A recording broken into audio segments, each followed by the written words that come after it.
పిఠాపురం రాజకీయం కొనసాగుతోంది. ఇక వైసీపీ తరపున పోటీ చేసిన వంగా గీత పవన్ కళ్యాణ్కి సవాల్ చేశారు. ఇచ్చిన హామీలు నెరవేర్చాలన్నట్టుగా తాను సవాల్ చేయడం జరిగింది. ఇక పవన్ కళ్యాణ్ వెంటనే ఇచ్చిన హామీలు అమలు చేయాల్సిన అవసరం ఉంది. ఇక మీ ప్రభుత్వం ఏర్పాటయ్యాక అరాచకాలు పెరిగాయంటూ కూడా వంగా గీత మాట్లాడిన పరిస్థితి కనబడింది. ఇక నాకు ఎమ్మెల్సీ పదవి ముఖ్యం కాదు, పురుషోత్తపట్నం నుంచి నీళ్లు విడుదల చేశామంటూ వర్మ పేర్కొన్నారు టీడీపీ నియోజకవర్గ ఇన్ఛార్జ్. ఇక పవన్ ఇచ్చిన హామీలకు కట్టుబడి ఉన్నామంటూ మాటలు పెట్టుకునేందుకే ఇంటి స్థలాన్ని కొన్నారంటున్నారు శ్రీనివాసరావు జనసేన నియోజకవర్గ ఇన్ఛార్జ్ మర్రెడ్డి శ్రీనివాసరావు పేర్కొనడం జరిగింది. ఇక ప్రజా సమస్యల పరిష్కారం కోసమే గ్రీవెన్స్ సెల్ కూడా ఏర్పాటు చేస్తామంటున్నారు శ్రీనివాస్. మొత్తం మీద ముగ్గురు మధ్య సవాళ్ళు ప్రతి సవాళ్ళు కొనసాగుతున్నాయి.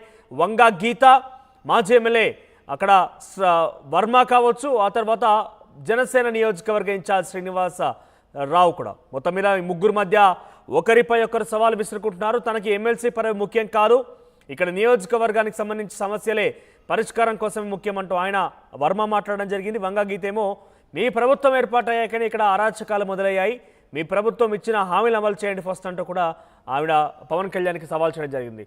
ఒకసారి దానికి సంబంధించి పెద్ద ఎత్తున పిఠాపురం నియోజకవర్గం మొత్తం కూడా చర్చనీయాంశమవుతోంది.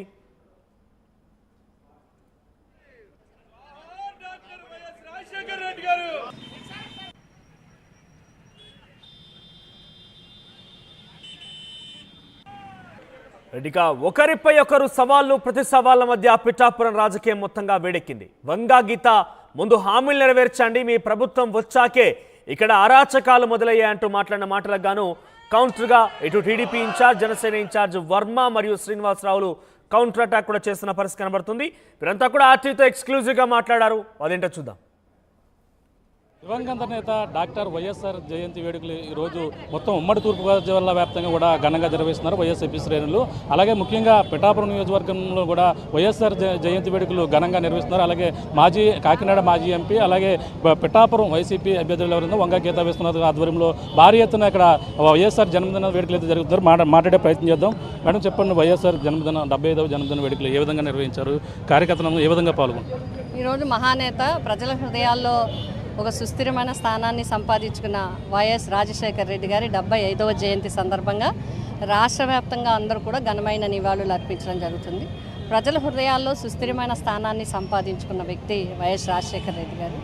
ఎంతకాలం పరిపాలించామనేది కాదు, ప్రజలకి ఎంతగా చేరువయ్యామో, ప్రజలకి ఎంత మేలు చేశామనేది ముఖ్యమైనది.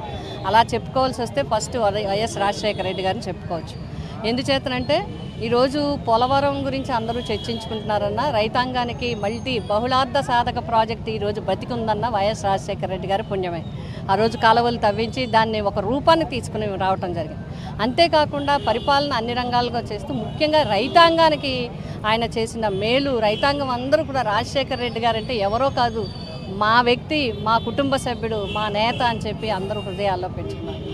అంతేకాకుండా పేదవాడికి పరిపాలన అంటే పేదవాడికి చేరువుగా ఉండాలి, పేదవాడికి అందుబాటులో ఉండాలి, పేదలు ఇది మా ప్రభుత్వాన్ని ఫీల్ అవ్వాలి అనే విధంగా ఆయన మరి అప్పటి వరకు లేనిది 3 విషయాలు ముఖ్యంగా చెప్పుకోవచ్చు. ఒకటి, ఎంచి పెన్షన్లు ఇచ్చే కార్యక్రమం, ఎంచి సంక్షేమ కార్యక్రమాలు ఇచ్చే కార్యక్రమం ఉండేది. కానీ రాజశేఖర రెడ్డి గారు వచ్చిన తర్వాత మాత్రమే సాచ్యురేషన్ అందరికీ ఇవ్వాలి, ఎంతమంది ఉంటే ఆఖరి వ్యక్తి వరకు కూడా ఇవ్వాలని సంక్షేమ పథకాలు అందరికీ కూడా అర్హులైన అందరికీ ఇప్పించిన వ్యక్తి. రెండవది ఫీజు రీఎంబర్స్మెంట్. పేదవాడు నేను చదువుకోలేకపోతున్నాను, నాకు ప్రతిభ ఉంది, నేను చదువుకోవాలి అనుకుంటే ఫీజులు కట్టలేక ప్రభుత్వ పాఠశాలలో, ప్రభుత్వ కాలేజీల్లో సీట్లు లేక ఇబ్బంది పడేవారు. అలా కాకుండా మరి కాలేజీలో, ప్రైవేట్ కాలేజీల్లో కూడా చదువుకునే విధంగా అవకాశం కల్పించడం జరిగింది ఫీజు రీఎంబర్స్మెంట్. అంతేకాకుండా రెండవది విద్య, వైద్యానికి పేద ప్రజలు ఎంతో ఇబ్బంది పడేవారు. ప్రభుత్వ హాస్పిటల్లో మందులు లేవు, డాక్టర్లు లేవు. ప్రైవేట్ హాస్పిటల్కి వెళ్ళాలి అంటే ఇబ్బందికర పరిస్థితులు. అలాంటి పరిస్థితుల నుంచి ఆరోగ్యశ్రీని పెట్టి, ఆరోగ్యశ్రీ ద్వారా అంబులెన్స్ని పెట్టి, అది అడవి ప్రాంతమైనా, కొండ ప్రాంతమైనా, సముద్ర తీరమైనా, ఎక్కడికైనా సరే ఫోన్ కొడితే అంబులెన్స్ వచ్చే విధంగా, పేషెంట్స్ని తీసుకొచ్చే విధంగా చేయటం మాత్రమే కాకుండా ఎవరైనా కానీ సూపర్ స్పెషాలిటీ హాస్పిటల్లో కూడా వైద్యం చేయించుకోవడానికి అవకాశం ఇచ్చింది. నిజంగా ఆయన భౌతికంగా మన మధ్య లేకపోవచ్చు, కానీ ఈ పథకాల ద్వారా వైఎస్ రాజశేఖర రెడ్డి గారు బతికే ఉన్నారు, జీవించే ఉన్నారు, అందరిలో ఉన్నారు. ఈరోజు ఏ ప్రభుత్వాలు మారని ఆరోగ్యశ్రీ ఇవ్వాల్సిందే, ఏ ప్రభుత్వాలు మారని ఫీజు రియంబర్స్మెంట్ ఇవ్వాల్సిందే, ఏ ప్రభుత్వాలు వారిని విద్యా దీవెనలు ఇవ్వాల్సిందే, ఏ ప్రభుత్వాలు వారిని పెన్షన్స్ ఇవ్వాల్సిందే. ఆయన అడుగుజాడల్లో నడిచింది వైఎస్ జగన్మోహన్ రెడ్డి గారు. ఎందుకు అంటే ఈరోజు పేదవాడి ముంగిటికి, పేదవాడి చేతికి పెన్షన్ అందించే కార్యక్రమం భారతదేశం మొత్తం మీద వైఎస్ రాజశేఖర రెడ్డి గారు పెట్టిన కార్యక్రమాన్ని పొడిగింపు చేస్తూ జగన్ గారు పెట్టడం జరిగింది. ఈరోజు పెన్షన్లు ఇంటికెళ్ళి ఇస్తున్నారు అంటే, ఇంటికెళ్ళి చేతికి అందిస్తున్నారంటే అది వైఎస్ జగన్మోహన్ రెడ్డి గారు చేసిన కార్యక్రమం. కాబట్టి ప్రజలకి చేరువుగా ఉన్న ప్రభుత్వము వైఎస్ఆర్సీపీ ప్రభుత్వాన్నిగా చేయడం జరిగింది. ఈరోజు రాష్ట్ర వ్యాప్తంగా ఘనమైన నివాళులు అర్పిస్తున్నాం. ఈరోజు మా జడ్పీటీసీలు, ఎంపీపీలు, చైర్మన్లు, కౌన్సిలర్లు, ఎంపీటీసీలు, సర్పంచ్లు, అంతేకాకుండా పార్టీ యంత్రాంగం అంతా కూడా ఈరోజు ఇక్కడికి అందరూ కూడా అన్ని గ్రామాల్లో చేసుకుని, మండల హెడ్ క్వార్టర్స్లో చేసుకుని, ఈరోజు మన పిఠాపురం మున్సిపాలిటీ హెడ్ క్వార్టర్స్లో అందరూ కూడా చేయడం జరిగింది. ఇంకా 2-3 విగ్రహాల దగ్గర అక్కడ కూడా నివాళులు అర్పించిన తర్వాత హాస్పిటల్లో ఫ్రూట్స్, బ్రెడ్ అన్నీ కూడా పేషెంట్స్కి ఇచ్చి అక్కడి నుంచి కార్యక్రమాన్ని కోర్పిస్తాం. ప్రధానంగా చూసుకుంటే పిఠాపురం ఎంతో హాట్ టాపిక్గా మారింది. పవన్ కళ్యాణ్ కూడా ఇక్కడ పోటీ చేయడంతో, అదే కాకుండా కూటమి ప్రభుత్వం ఏర్పడింది. ఇక్కడ పరిణామాలు చూస్తే ప్రభుత్వ పాలన ఏ విధంగా ఉందనుకుని భావిస్తున్నారు? అంటే ఒక విధంగా ప్రభుత్వ పాలన ఎలాగుంది అనేది చెప్పాలంటే కొంచెం టైం పడుతుంది. ఎందుకంటే 1 మంతే అయింది. మొట్టమొదటి కార్యక్రమం పెన్షన్లు ఇచ్చే కార్యక్రమం, పెన్షన్లు ఇవ్వటం అనే కార్యక్రమం జరిగింది. అయితే అక్కడక్కడ వినిపిస్తున్నాయి ఏరువేత కార్యక్రమం ఉంటుందని. దానివల్ల ప్రజలకి చాలా ఇబ్బంది కలుగుతుంది. మేమేమంటున్నామంటే అర్హులైన వారందరికీ, ఎందుకంటే ఎన్నో విషయాల్లో పరిశీలించిన తర్వాత ఇన్ని లక్షల మందికి పెన్షన్లు ఇవ్వటం జరుగుతుంది.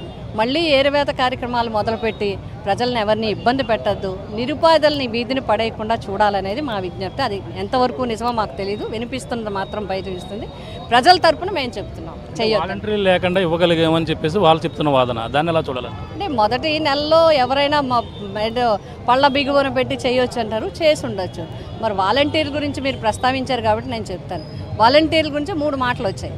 ముందు వాలంటీర్లు అందరూ దొంగలు, కిడ్నాప్ చేసేవాళ్ళని అన్నారు. తర్వాత మధ్యలో ఇంక ఎలక్షన్ కొంత సంవత్సరం ఉందనగా వాలంటీర్లు మంచివాళ్లే అన్నారు.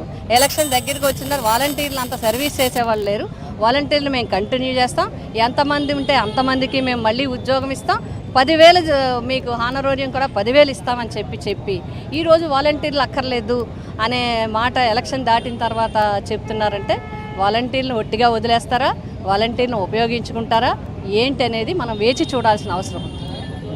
ప్రధానంగా చూసుకుంటే ఏదైతే వైసీపీపై దాడులు జరుగుతున్నాయని ప్రధానంగా ఆ వైసీపీ నాయకులు మీరందరూ కూడా ఆరోపిస్తున్నారు, దీన్ని ఎలా చూడాలంటారు?